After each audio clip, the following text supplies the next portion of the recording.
আজ বিছানাতে শুয়ে শুয়েই ভাবছি যে আজকের সারা দিনটা আমি কিভাবে কাটাই সেটা তোমাদের সঙ্গে শেয়ার করব।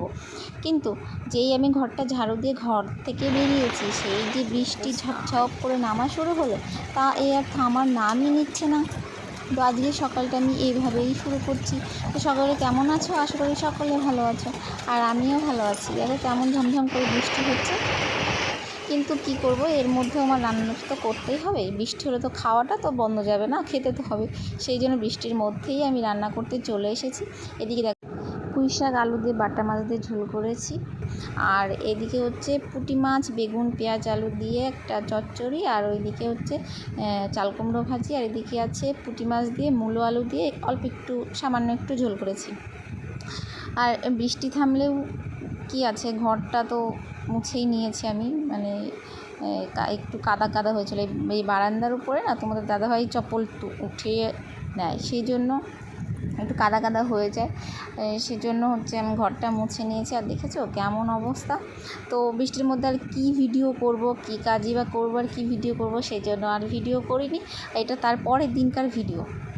দেখেছো তো কেমন একটা সাথে সাথে মানে বাড়ি ঘরের অবস্থা যা হয়ে যায় বৃষ্টির মধ্যে, এক ঢালে বৃষ্টি নামলে।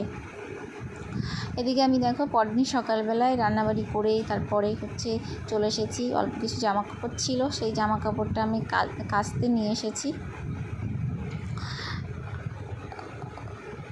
আর এদিকে দেখো পাশে মাম্মা, মানে আমি যখনই মানে যেখানেই থাকবো যা করবো মাম্মাও আমার সঙ্গে থাকবেই। ও আমার মানে পিছু ছাড়ে না।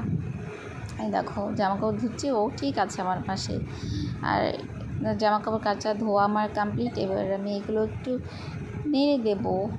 রৌদ্র এই একটু রৌদ্র দেখছো না, এই কিছু সময় পরে থেকেই মানে দুপুর থেকেই হচ্ছে আবার বৃষ্টি শুরু হয়ে গিয়েছিল। এখন হচ্ছে এই 9টা 9:30 বাজে সেরকম টাইমে। আর এদিকে দেখো মামামের দুধটা আমি জাল দিয়ে নিচ্ছি। এবার হচ্ছে চাল মানে বেড়ে গিয়েছে, তো কিছু চাল ঝেড়ে নেব, মানে 1 ড্রাম মতো ঝেড়ে নেব।